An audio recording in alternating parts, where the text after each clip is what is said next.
देश में मकर संक्रांति का पर्व हर साल 14 जनवरी को सूर्य के उत्तरायण होने के मौके को मकर संक्रांति के रूप में मनाया जाता है। इसी दिन गंगा भागीरथी के पीछे पीछे चलती हुई कपिल मुनि के आश्रम से होती हुई सागर में जा मिली थी। इसी दिन भीष्म पितामह ने सूर्य के उत्तरायण होते ही स्वेच्छा से देह का त्याग कर दिया था। यह जप तप, अर्पण और दान पुण्य का पर्व है। हिंदू धर्मावलंबियों के लिए मकर संक्रांति का पर्व वैसा ही महत्व रखता है जैसे वृक्षों में पीपल का, हाथियों में एरावत का और पहाड़ों में हिमालय का है। हालांकि मकर संक्रांति का पर्व देश के विभिन्न प्रदेशों में अलग अलग नाम से मनाया जाता है, लेकिन इसके पीछे भावना और संदेश एक ही है।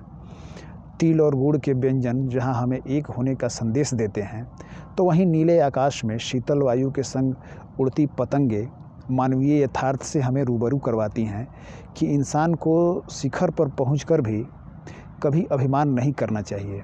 जिस प्रकार पतंग भले आकाश में ऊंची उड़े, उसे खींचने वाले डोर इंसान के हाथ में ही रहती है, वैसे ही इंसान भले ही अकूत धन दौलत के अभिमान में कुछ पल विलासिता और ऐश्वर्य के आसमान में उड़ ले, लेकिन अंततः उसे वापस धरती पर ही लौटना पड़ता है।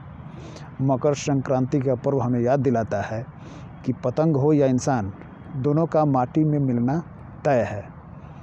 इसलिए मनुष्य को भूलकर भी अपनी जड़ों और संस्कारों से हटकर कोई अमानवीय कार्य नहीं करना चाहिए।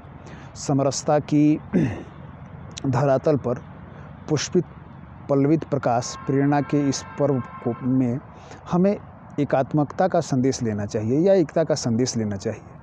तो इस पर्व की जो सार्थकता है वो काफ़ी बढ़ जाएगी। धन्यवाद। जय हिंद।